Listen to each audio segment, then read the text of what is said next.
할렐루야. 네, 오늘 이 앞에 색깔이 바뀌었죠. 색이 바뀐다는 것은 절기가 바뀌었음을 의미합니다. 보라색은 사순절기하고 또 대림절기에 쓰여지는 그 색깔입니다. 지난 주일 변화주일을 지내면서 하얀색으로 했다가 이제 보라색으로 바뀌었는데요. 오늘 사순절 첫 번째 주일입니다. 사순절은 주일을 뺀 40일을 의미합니다. 부활절까지의 40일이죠. 그래서 주일을 빼면 6일씩이죠. 그러면 6주가 필요하겠죠. 66, 36. 그럼 4일이 남죠. 4일이 남으니까 언제부터 시작했을까요? 성회 수요일, 지난 수요일 날 우리가 명절 연휴 기간이었지만 그 지난 수요일부터 시작해서 수, 목, 금, 토 하면 4일이 더해지죠. 그래서 주일을 뺀 40일을 우리가 사순절, 40일을 지키는 절기로 저희들이 지키고 있습니다. 오늘 이제 사순절 안에 있는 첫 번째 주일을 지내고 있습니다. 6번 주일을 지내고 나면 그 다음 주일은 어떤 주일이죠? 부활주일을 우리가 맞이하게 됩니다.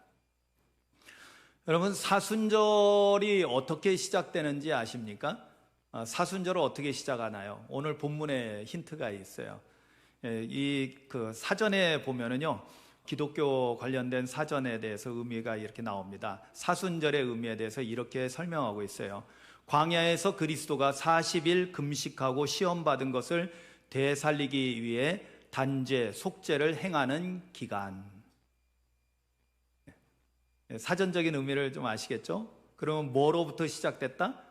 예수님이 40일 동안 광야에서 시험받은 사건을 시작점으로 해서 언제까지? 예수님이 십자가에서 죽으시고 부활하시는 그 시점까지 나아가는 기간입니다. 예수님의 대속이 완성되고 이루어지고 또 부활의 승리도 나타나는 그 과정을 사순절기로 저희들이 지내고 있다는 것입니다. 자, 그런데 오늘 그 1절에 예수께서 성령에게 이끌려 마귀에게 시험받으러 어디로 가셨다고요? 광야로 가셨다고 합니다. 여러분, 광야는 성경에서 굉장히 중요한 의미로 우리에게 다가오는 장소입니다. 여러분, 출애굽한 이스라엘 백성들이 광야에서 몇 년 동안 지냈죠? 40일이 아니라 40년을 광야길을 지나가게 되고, 그리고 나서 마침내 하나님께서 약속하신 땅, 축복의 땅, 가나안 땅에 들어가게 됩니다. 이 40년의 광야 생활도 우리에게 굉장히 중요한 의미를 갖고 있어요. 성경 전체에서는 이 광야 사건은 굉장히 그 히브리적인 사고와 그리고 헬라적인 사고 두 가지를 같이 우리는 이제 성경의 두 가지 언어로 기록되어 있기 때문에 이 두 가지 언어로 우리가 생각을 해볼 필요가 있어요. 그런데 히브리어로 되어 있는 이 광야는 사뭇 정말 중요한 의미를 담고 있습니다. 출애굽한 이스라엘 백성들이 광야에서 40년을 지냈다고 하는데요. 이 광야라는 이 표현은 히브리어로 미드바르라고 해요. 미드바르. 이 미드바르는 두 단어가 결합돼서 생긴 건데요. 미라는 것은 어느 장소를 의미하는 접두어입니다. 그리고 드바르 또는 다바르, 원형은 이제 다바르인데요. 다바르는 뭐냐면 말씀하다, 말하다. 그러니까 말씀하다와 장소를 같이 합치면 뭐예요? 말씀하는 장소라는 뜻입니다. 말씀이 있는 장소. 그런데 이스라엘 백성들에게 성경에서 보면은 누가 임하셔서 말씀하셔요? 하나님이 임하셔서 말씀하시는 것. 그래서 광야는 단순하게 황무지 그런 의미가 아니라 하나님이 말씀하시는 것. 할렐루야. 광야가 어떤 곳이라고요? 하나님이 말씀하시는 장소라는 것입니다. 하나님의 말씀이 있는 곳이에요. 그래서 그들은 광야길 가운데서 첫 번째 어디로 가요? 시내산에 가서 그곳에서 하나님의 말씀, 그 가운데 특별히 토라라고 할 수 있는 율법을 수여받게 되는 거죠. 그러면서 이스라엘과 하나님은 언약을 체결하게 되고, 하나님은 이스라엘의 하나님이 되시고 이스라엘은 하나님의 거룩한 백성으로서 이제 한 나라를 이룰 수 있게 되는 것입니다. 그리고 이제 헬라어로 와서 신약 성경은 이제 헬라어로 기록되어 있는데요. 헬라어로는 오늘 나오는 광야는 에레모스라는 단어로 나옵니다. 에레모스. 이 에레모스는 여러분들 그냥 그 단어 헬라어나 히브리어는 잊어버려도 상관없어요. 그런데 그 의미를 기억하라는 거예요. 왜냐하면 성경에서 나오는 광야는 단순한 광야를 의미하는 것이 아니라는 것입니다. 그러면 에레모스는 어떤 곳이냐면은 고립되어 있는 공간, 빈들, 비어 있는 공간, 그리고 뭐랄까 한적한 곳이라는 의미를 가지고 있어요. 예수님이 따로 한적한 곳에 가셔서 뭐 하셨다? 기도하셨다 할 때 그때 바로 쓰여지는 것이 에레모스입니다. 그래서 우리가 성경적으로 예수님과 관련해서 이 광야는 따로 예수님이 한적한 곳에 가서 뭐 하는 곳? 기도하시는 곳이었다는 거예요. 그러니까 광야는 하나님의 말씀이 임하는 곳이고 기도하는 장소라는 거예요. 그러니까 영적으로 이것을 여러분들 잘 깨달아 알기를 주님의 이름으로 축원합니다. 자, 그런데 왜 가셨다고요? 뭐 하러 가셨다고요? 마귀에게 시험 받으러. 마귀에게 시험 받으러. 저는 몇 주간 우리가 예수님을 따르는 제자로서 삶을 살아가고 있고 예수님의 제자라면 어떻게 해야 되는가에 대해서 사전에 미리 몇 주간에 걸쳐서 말씀드렸어요. 예수님이 변화되셨다. 그러면 우리도 마땅히 변화되어야 합니다. 아멘이죠. 왜냐하면 제자도의 기본이 뭐라고 했어요? 예수님을 따라가는 거예요. 예수님을 따라간다는 것은 졸졸졸 따라가다 보면 어떻게 된다는 거예요? 예수님이 걸었던 그 발걸음을 그대로, 그리고 예수님을 그대로 따라서 행하고 말하고 먹고 하면서 예수님을 그대로 닮아가는 것입니다. 할렐루야. 그래서 예수님을 따른다라는 의미는 그냥 단순히 그냥 졸졸졸 쫓아다니고 거기서 뭐 떨어지면 먹고 이것이 아닙니다. 구경꾼이 아니라는 거예요. 예수님과 함께 또 동일한 목적지를 향해서 하나님 나라 천국을 향해서 함께 나아가는 것이고 그 과정에서 예수님을 계속 배우고 예수님을 닮아가고. 할렐루야. 자, 그렇다면은 예수님이 지금 광야에 가서 마귀에게 시험을 받으러 가셨다라는 거예요. 그렇다면은 이 이야기는 우리가 이미 알고 있다시피 예수님은 능히 마귀의 시험을, 마귀의 유혹이죠. 좀 더 분명하게 말하면 마귀의 모든 유혹을 능히 이기셨어요. 아멘이죠. 자, 그렇다면 이 이야기가 우리에게 왜 중요할까요? 왜 사순절기를 시작하는 출발 지점에서 십자가까지 나아가는 이 모든 과정, 십자가를 거쳐서 부활로 나아가는 이 모든 과정에서 왜 마귀의 시험이 왜 예수님에게, 그리고 예수님은 왜 구태여 성령님은 왜 예수님을 이끌고 가서 마귀에게 시험을 받게 하셨을까? 그것은 뭘까요? 바로 우리를 위해서, 우리 제자된 자들이 예수님을 따라가는 과정에서 우리에게도 필연적으로 뭐가 있다? 마귀의 시험이 있다라는 것입니다. 마귀의 유혹이 있다라는 거예요. 근데 우리가 아무것도 모르고 무방비 상태에서 시험을 당하고 유혹을 당하면 걸려 넘어지기 십상입니다. 그런데 우리가 잘 알고 대비하고 있으면, 여러분 그 운동할 때 여러분 이거 아시죠? 이제 축구할 때 축구공이 막 날라와요. 누가 빵 찼어요? 축구 선수가 공을 멀리서 빵 찼어요. 자, 축구공이 날라오는 게 위험할까요? 안 위험할까요? 위험해요? 안 위험해요? 자, 두 가지 답이 다 맞습니다. 자, 위험한 경우는 어떤 경우일까요? 예. 준비되어 있지 않고 딴 데 쳐다보고 있다가요, 축구공 날라오는 거 딱 맞으면은요, 엄청나게 충격을 받고, 아프고, 또 심지어는 다치어서 병원에 실려가는 상황도 생깁니다. 그런데 반대로 축구 선수들 보면은 날라오는 것을 향해서 어떻게 해요? 낙하 지점을 가가지고 들이받는 사람들 있죠? 헤딩이라고 해요. 머리받기. 그런 사람들한테는 위험이 아니라 오히려 이거 내 거다 하고는 쫓아가서 가서 헤딩을 해요. 준비되어 있는 상태에서 머리를 갖다 받으면은 강력한 헤딩슛을 해서 골인을 할 수 있는 거죠. 그래서 기쁨을 얻을 수 있어요. 그 두 가지가 다 된다는 거예요. 이건 뭘 의미해요? 마귀의 시험이 우리가 준비되어 있지 않은 상태에서 다가오면은 우리는 쉽게 걸려 넘어지고 자빠지고 망신살이 뻗칩니다. 그런데 알고 대비하고 있으면은 어떻게 해요? 이것을 계기로 딛고 일어서서 하나님을 향해서 하나님의 영광을 위해서 달려나갈 수 있는 오히려 디딤돌이 된다라는 것입니다. 할렐루야. 그래서 예수님께서는요, 우리에게 이 세 가지 사순절기 시작하면서 이 세 가지 유혹은 필연적으로 우리 인간에게 따라올 것인데, 예수님을 따르는 제자들에게 따라올 것인데, 예수님이 어떻게 능히 이기셨는가를 보고 배우라는 것이에요. 그러면 걱정할 것이 없다라는 것입니다. 할렐루야. 여러분, 저와 여러분들이 예수님이 받으신 세 가지 시험, 이 마귀의 유혹이 무엇이었는지, 그리고 그것을 예수님은 어떻게 능히 이기셨는지 함께 배울 수 있기를 주님의 이름으로 축원합니다. 물론 오늘 본문과 관련해서 교회를 좀 오래 다니시다 보면은 여러 차례 설교를 들었을 것입니다. 그러나 이전의 것들을 내려놓고 오늘 다시 새롭게, 오늘 말씀은 오늘 우리에게 주시는 하나님의 양식이니까요, 오늘 새롭게 말씀을 받으시기를 주님의 이름으로 축원합니다.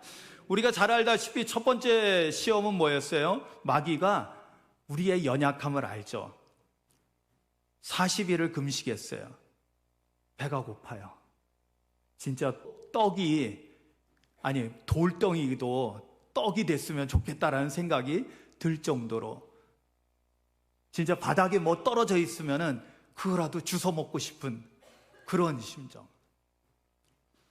저는 하나님께서 감사하게도 눈물 젖은 빵을 먹을 수 있는 기회를 주셔서 정말 어려운 청소년기 시절에 정말 며칠 굶어가지고요, 이게 먹을 것이 없어요. 어떻게 그냥 어디를 돌아다니는지, 서울 어디에서 그냥 굴러다니고 있다가 며칠을 굶다가 보니까 어린아이가 사탕을 빨고 있는데 그걸 뺏어 먹고 싶더라니까요. 그 심정. 너무너무 배가 고프니까. 사탄이 우리의 상황을 너무나 잘 알고 있어요. 마귀가 너무나 잘 알고 있어요. 예수님이 40일을 금식하고 있는 그 시점에 찾아와 가지고 뭘 말하냐면은, 시험하는 자가 내가 만일 하나님의 아들이거든 명하여 이 돌들로 떡덩이가 되게 하라, 이렇게 시험합니다. 자, 떡은 뭐예요? 먹는 거잖아요. 이 마귀가 우리 인간에게 있어서 가장 본능적인 욕구를 가지고 흔들고 있는 거예요. 이 마귀의 시험은 단순한 문제가 아닌 것입니다. 왜냐하면 여기에 아마 모든 사람들이 너무너무 쉽게 걸려 넘어질 거예요. 왜냐하면 이 먹는다라는 것은 단순히 먹고 못 먹고 이런 문제가 아니라 우리의 생명과 직결되어 있거든요. 그래서 우리의 뭐하고, 여러분, 사람은 욕구를 가지고 살고 있잖아요. 그죠? 배고프면 먹고 싶은 마음이 생기는 거예요. 이거는 너무나 본능적인 것이기 때문에 이것은 잘잘못을 따질 수 있는 것이 아니에요. 당연히 배가 고프면 먹고 싶은 거예요.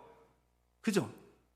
그런데 마귀는 이것을 가지고 우리를 시험하는 거예요. 이것을 가지고 우리를 유혹하는 거예요. 무엇을 가지고요? 우리의 생존 욕구를 건드리는 거예요. 너 이거 먹고 살아. 이거 안 먹으면 죽어.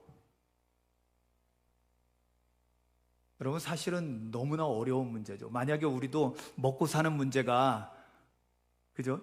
하나님을 따르는 신앙생활하는 데 있어서 먹고 사는 문제가 당장 눈앞에 있으면은 아마 대부분의 많은 사람들이 하나님 그냥 다 이해해 주시겠지 하고는 먹고 사는 문제에 우선 하는 경우들이 사실 많습니다.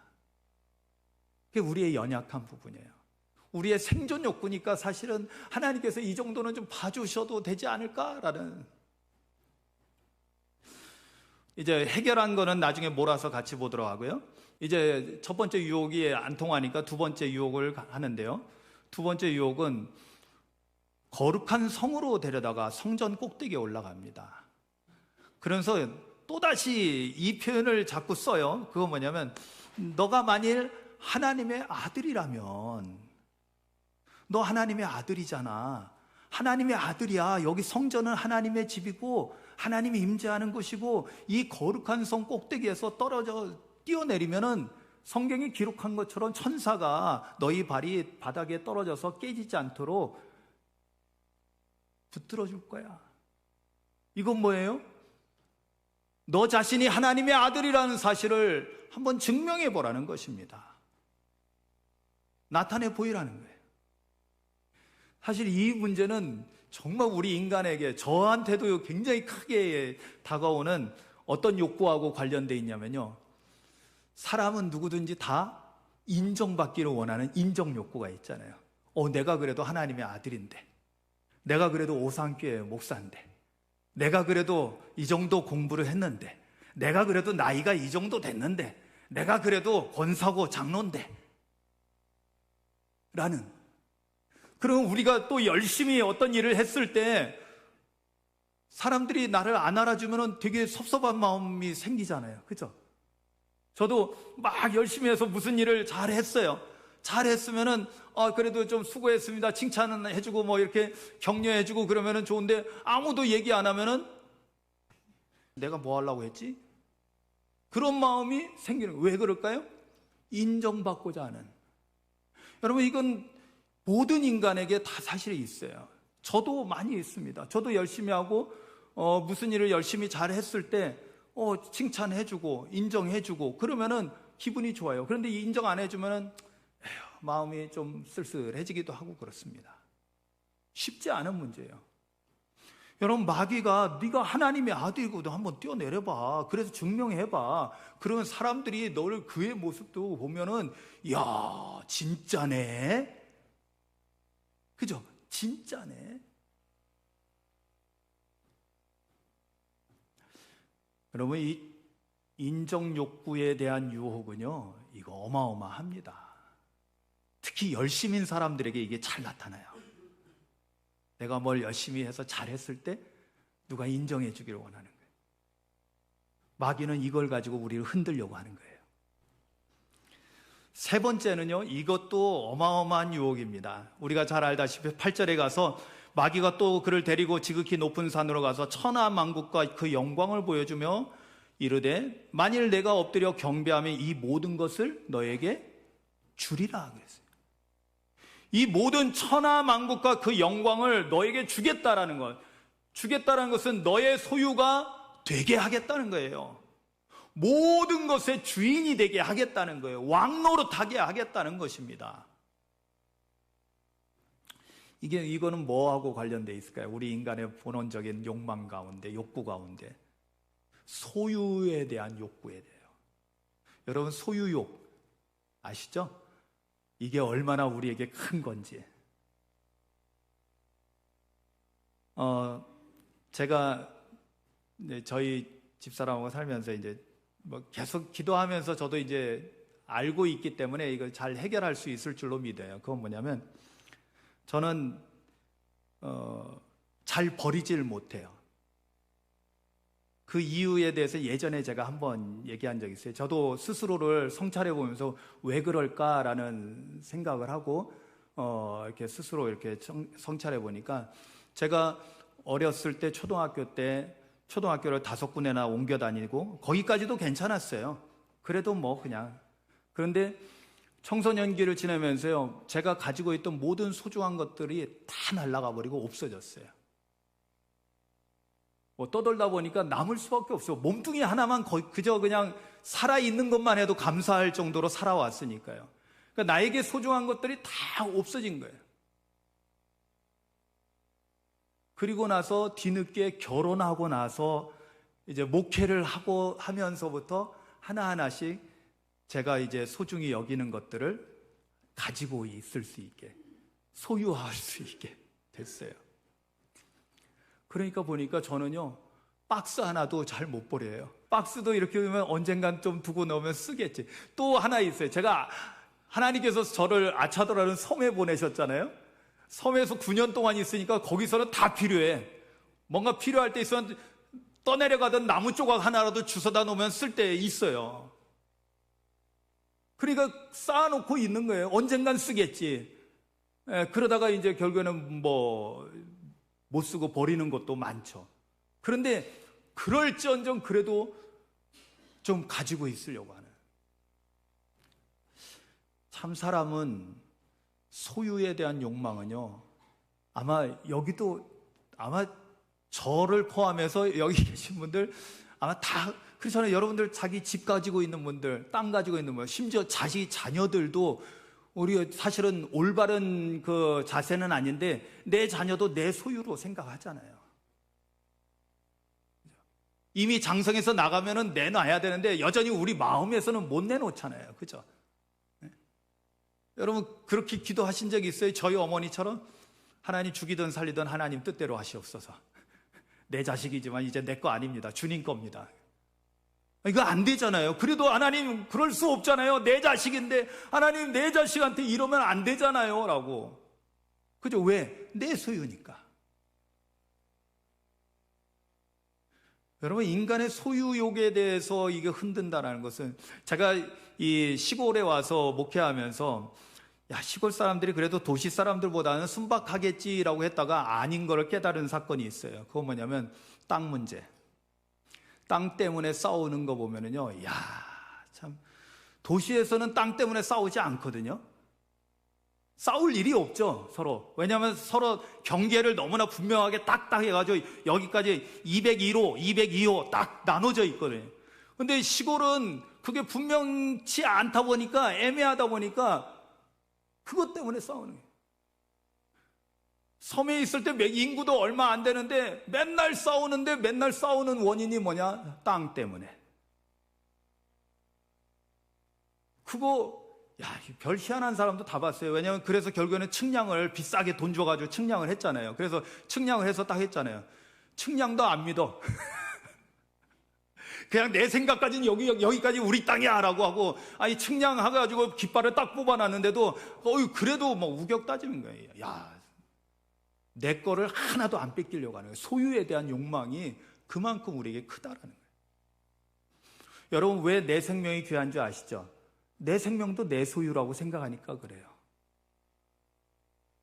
사람들은 다 이 소유였고, 여기 보면 먹는 것에 대한 식욕은 생존 욕구에 대한 거, 그리고 내가 하나님의 아들이라는 것을 증명하라는 인정받고자 하는 인정 욕구에 대한 거, 그리고 우리가 소유하고 있는 것들에 대한, 소유한 것을 지키려고 하고 그것을 누리려고 하는 소유욕에 대한 이 유혹들은요, 사실은 예수님만이 받는 것이 아니라 이후에 모든 예수님을 따르는 제자들에게 주어지는 시험이 되고 유혹이 될 수 있다는 것입니다. 자, 그러면 이것을 어떻게 예수님은 이겨낼 수 있었을까요?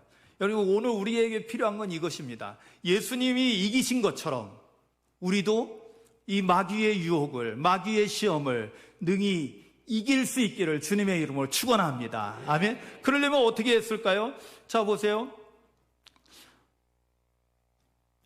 시험을 이기는 무기가 뭔가라는 것을 한번 생각해 보셔야 돼요. 만약에 무기라고 생각하면, 저는 이 말씀을 묵상하는 가운데 에베소서 6장에 있는 하나님의 전신갑주에 대한 말씀들이 딱 떠오르다고요. 마귀와의 영적 싸움에서 우리가 승리할 수 있는. 그런데 대부분은 다 방어하는 거잖아요. 그죠? 진리의 허리띠, 뭐 의의 흉배, 뭐 구원의 투구, 믿음의 방패, 다 그죠? 평안의 복음의 신발, 이런 건 다 우리 몸을 지키기 위한 건데, 마귀를 무찔러서 마귀를 패퇴시킬 수 있는 강력한 무기가 딱 하나 있죠. 하나인데 두 가지로 표현돼요. 그건 뭐예요? 성령의 검, 곧 하나님의 말씀. 아멘? 검, 양날의 검이 성령과 말씀. 그러니까 여러분 항상 말씀은 뭐하고 한 짝이 돼야지 힘을 낸다고요? 성령이 함께 있어야 돼요. 하나님의 말씀은 성령을 통해서 그 말씀이 하나님의 능력으로 나타나는 말씀이 되는 것입니다. 아멘이죠. 근데 그게 뭐가 된다고요? 영적인 검이 돼서 마귀를 무찌를 수 있다는 거예요. 자, 그러면은 오늘 공통점이 있어요. 예수님이 이 마귀의 유혹에 대해서 동일하게 계속 말씀하는 표현이 있어요. 4절, 7절, 10절 반복해서 나오는데요. 이렇게 말씀하십니다. 예수께서 대답하여 이르시되 기록되었으되, 7절에도 예수께서 이르시되 또 기록되었으되, 10절에도 이에 예수께서 말씀하시되 사탄아 물러가라 기록되었으되. 아멘. 여러분, 기록되었다라는 것은 뭘 의미합니까? 기록된 말씀, 곧 하나님께서 우리에게 주신 기록된 말씀, 이 성경 말씀이 마귀를 무찌를 수 있는, 마귀의 모든 유혹을 능히 막아낼 뿐만 아니라 물리칠 수 있는 좋은 무기가 된다라는 것입니다. 그래서 주님은 말씀으로 하시는 거예요. 자, 그러면 생존 욕구에 대해서는 주님이 뭐라고 대답하시죠? 4절에 기록되었을 때 사람이 떡으로만 사는 것이 아니요 살 것이 아니요 하나님의 입으로부터 나오는 모든 말씀으로 살 것이라 하였느니라 하시니. 아멘 하세요. 고민 좀 되죠? 떡도 먹어야 되는데, 그죠? 떡을 먹어야지 사는데, 오늘 또 예배 드리고 점심 잡수셔야 되잖아요. 밥도 먹어야지 살죠. 그런데 여러분 보세요. 우리가 예수 믿는 사람들은 하나님의 자녀라고 표현했을 때, 하나님의 자녀가 됐다는 것은 뭘 의미할까요? 우리가 영의 사람이 되었음을 의미합니다. 아멘이죠. 그렇다면 우리는 왜 육의 사람이 먹고 살아야 되는 떡만 생각하느냐 이거예요. 뭐가 더 중요하다? 영의 사람으로서, 왜? 영생을 살아가는 존재로서 하나님께서 우리에게 주시는 영의 양식인 말씀을 먹고 사는 존재라는 그런 깨달음과 그런 확신이 우리 안에 있어야 된다는 거예요. 그러면 말씀 먹고 살 수 있나요? 저는 아멘입니다. 왜냐? 하나님께서요, 우리에게 주신 말씀들이 있잖아요. 마태복음 6장 그 산상수훈 가운데 예수님이 여기에 적절한 말씀을 우리에게 주셨어요. 예수님이 우리에게 뭐라고 말씀해요? 너희들 먹든지 마시든지 무엇을 입든지 어디서 살 건지 염려하라고 했어요? 염려하지 말라고 했어요? 염려하지 말라고 했어요. 왜? 하나님께서 이것이 너희에게 필요한 것을 알고 계신다라는 거예요. 무슨 얘기예요? 우리가 굶어 죽도록 그냥 하나님께서 우리를 방치하지 않으시겠다는 거예요. 하늘에 나는 새도, 땅에 저렇게 이름 없이 피는 들풀도 하나님께서 먹이시고 입히신다는데, 하물며 하나님의 자녀로서 부름받고 하나님의 자녀가 된 저와 여러분들을 하나님께서 죽게 내버려도 되겠냐 이거예요. 배고파서. 그러니까 먹고 사는 문제 때문에 고민하고, 그것 때문에 하나님의 영광을 가리는 그런 악한 생각을 하고 죄악된 길로 가고 이러지 말라는 거죠. 하나님의 말씀을 먹으면서 살면은 능히 육신의 것들도 능히 하나님의 은혜 가운데, 저는 제가 하나님의 말씀의 은혜 가운데 살면서요 깨닫게 해주시는 것이 있어요. 그건 뭐냐면 또 건강하게 살아갈 수 있도록 지혜를 주시는 거예요. 우리의 몸이, 육신이 연약하잖아요. 나이 먹으면 다 약해져요. 그럼 어떻게 해요? 건강해야죠. 건강하려면 어떻게 해야 돼요? 운동해야죠. 운동만 하나요? 잘 먹어야죠. 잘 먹기만 하면 되나요? 너무 잘 먹어서 문제인데 요즘은.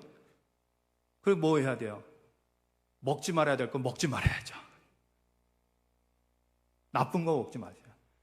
진짜 요즘은요 여러분들 기도를 식사할 때 기도하시잖아요. 그죠? 식사할 때 기도하시잖아요. 왜 기도하셔요? 궁금해서, 진짜 궁금해서. 왜 기도하시는 거예요? 기도 안 하면 안 될 것 같으니까 그냥 해보시는 거예요?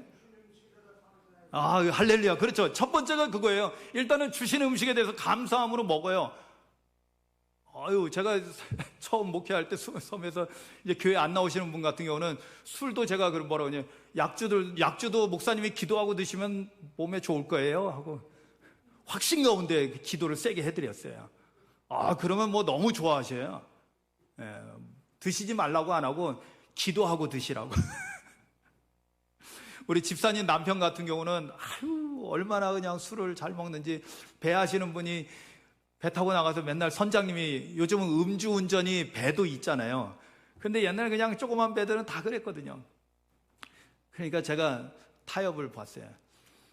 이제 그 집사님 남편인데 성도님, 술을 먹지 말라고 하면 뭐 안 드실 것도 아니고 드시긴 드실 건데 그래도 약속을 합시다. 성경 한 장당 소주 한 병. 성경 한 장 읽으면 소주 한 병을 드실 수 있는 자유를 드리겠다고.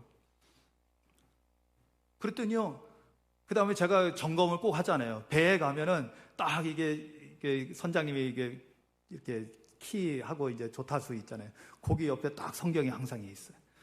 그래서 제가 또 팁도 알려줬죠. 시편을 읽으세요. 짧아요. 그것도 쳐줄게요.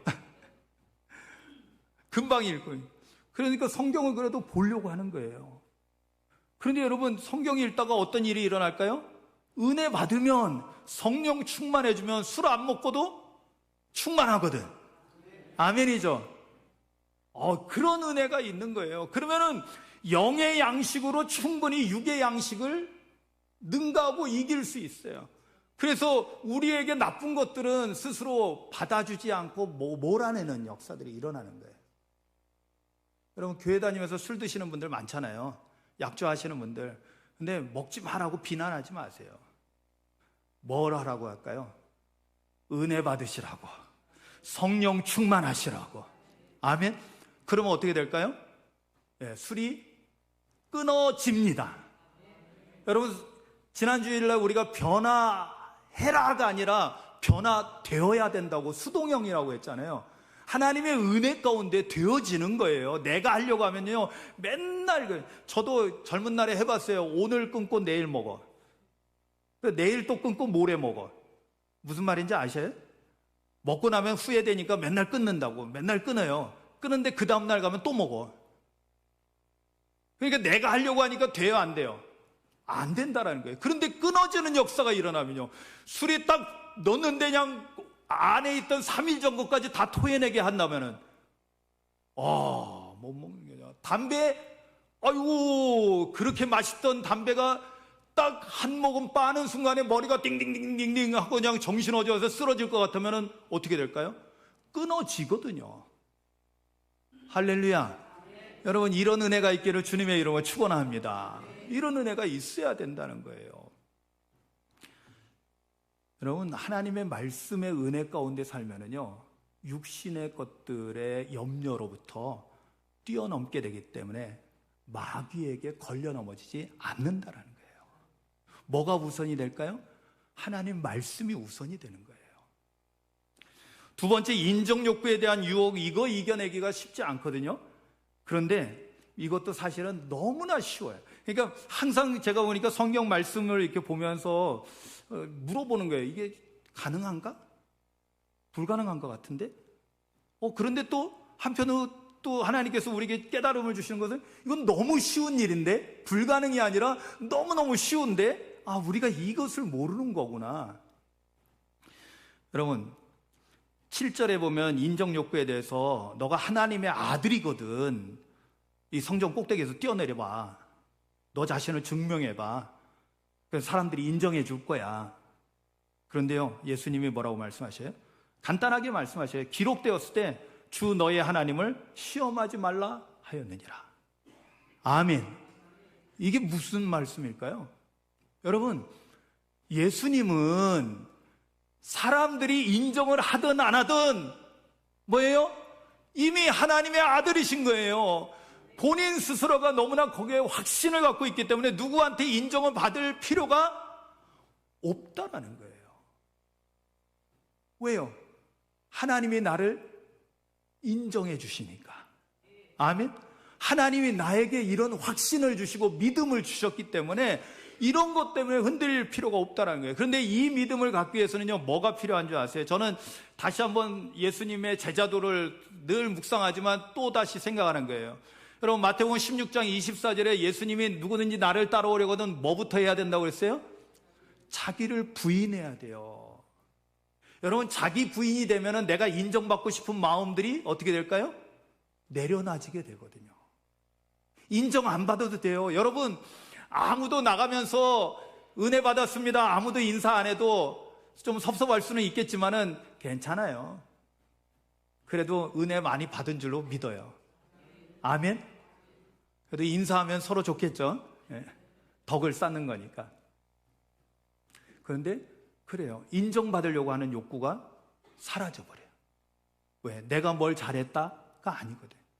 제가 이후에 저도 우리 두 분 장로님이 지난 지방에서 은퇴를 하셨지만은 저는 꼭 고치고 싶은 표현들이 있어요. 은퇴 차나 예배라는 이 표현들을 좀 안 썼으면 좋겠어요. 무슨 차나예요, 차나를. 그저 감사할 뿐이죠. 우리를 하나님께서 사용해 주신 거에 대해서 감사로 드려야죠. 너무 이 사람들 기독교가 천박해지는 것 같아서 너무 속상한 거예요. 왜? 아니 우리가 스스로 뭘 잘했다고 칭찬해주고 아니 좋아요 뭐 수고했으니까요. 수고했죠. 그런데 말로만 차나 예배 해놓고는 진짜 수고했다라는 이러한 감사에 대한 것들은 소멸돼 버리는 거예요. 그런 사람들의 특징들은요, 여기저기 끼웃거리면서 정치적인 그런 일들이나 하려고 하는 사람들이 많아요. 뭘 자기가 자꾸 인정받아야 되니까 은퇴해도 은퇴를 못해. 내려놓지를 못해요. 뭐가 문제일까요? 자기 부인이 안 된 사람들이에요. 그 특징이에요. 자기 부인이 안 된 사람은 늘 자기가 뭐가 이게 인정을 받아야지만이 속이 시원한 거예요. 그러니까 은퇴 후에도 은퇴 다음에도 뭐가 또 모임을 만들고 뭐해서 또 뭘 만들고. 사랑하는 성도 여러분, 제자도의 기본 중에 기본이 자기 부인입니다. 자기 부인 한 사람은 사람들에게 인정받으려고 몸부림치지 않아요. 그러니까 마귀에게 유혹받을 일이 없어져 버리는 거예요. 근데 인정받으려고 하는 그 욕망 가운데 있으면은 마귀들이 먼저 알고 와서 그걸 건드려 버려요. 네가 나를 무시해? 이러면서 한 방에 은혜를 쏟아버리게 되는 거예요. 걸려 넘어지게 되는 거예요. 여러분, 인종욕구에 대한 유혹을 이겨내기 위해서는요, 내가 하나님의 자녀가 되었다는 것에 대해서 감사하시고 확신하시고, 아멘. 여러분, 자기 부인하고 내가 십자가에서 죽으면은 이게 손해가 절대 아니에요. 내가 죽으면 어떻게 될까요? 주님이 내 안에서 살아나셔서 나는 주님의 영광 가운데 함께 있게 되는 것입니다. 얼마나 복 있는 삶을 살게 돼요. 마지막 소유욕에 대한 유혹은 10절에서 이렇게 말씀하시죠.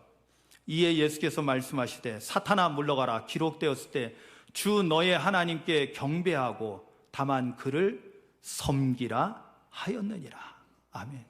여기서 우리가 주목해야 될 단어가 뭐냐면요, 섬긴다라는 거예요. 여러분, 예수님께서 이 땅에 오신 거에 대해서 마태복음 뒤에 20장에 가서요 뭐라고 말씀하셔요? 인자가 온 것은 섬김을 받으려 함이 아니라 도리어 섬기려 하고 자기 목숨을 많은 사람의 대속물로 주려 함이라고 했어요. 여러분, 내가 소유하려고 하는 것은 뭐예요? 내가 소유한다는 것은 내가 주인 되려고 하는 거거든요. 내가 왕이 되려고 하는 거거든요. 온 천하 만물 영광을 내가 소유했다는 것은 뭐예요? 온 우주 만물에 내가 주인으로서, 온 우주 만물에 내가 왕으로서 내가 살려고 하는 거예요.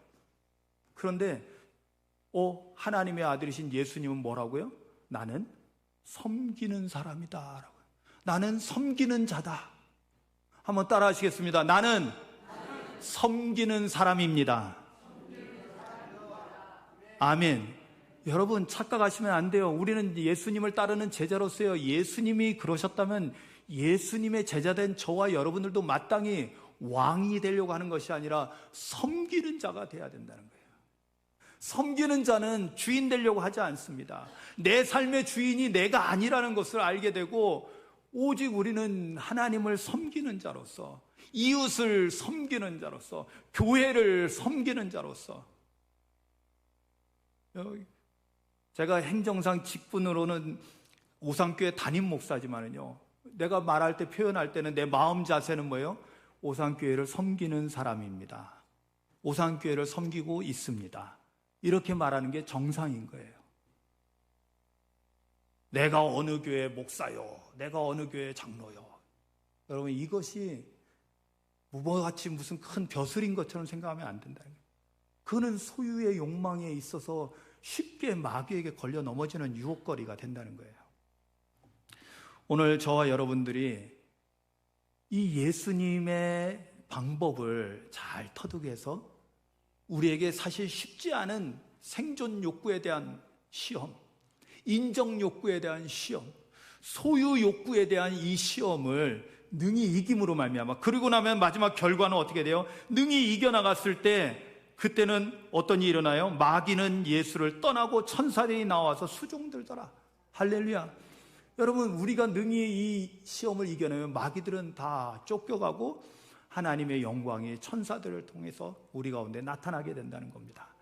여러분, 저와 여러분들의 삶이 이 사순절 여정을 주님과 함께 출발하면서 이러한 십자가로 나아가는 이 여정이 여러분 그저 쓸쓸하고 외롭고 고통스러운 길이 아니라 하나님의 영광 가운데 승리하는 길이라는 것을 여러분 깨닫고요, 주님과 함께 힘차게 이 사순절 여정을 떠나는 저와 여러분들 되시기를 주님의 이름으로 축복합니다. 아멘. 기도하시겠습니다. 오늘 말씀을 마음에 새기며 묵상합니다. 예수님이 시험 받으셨다는 것은 예수님의 제자된 우리도 시험을 받을 것을 주님이 아시고 어떻게 이겨내셨는지 우리에게 가르쳐 주시는 귀한 시간이었고 귀한 사순절의 시작이 되었습니다.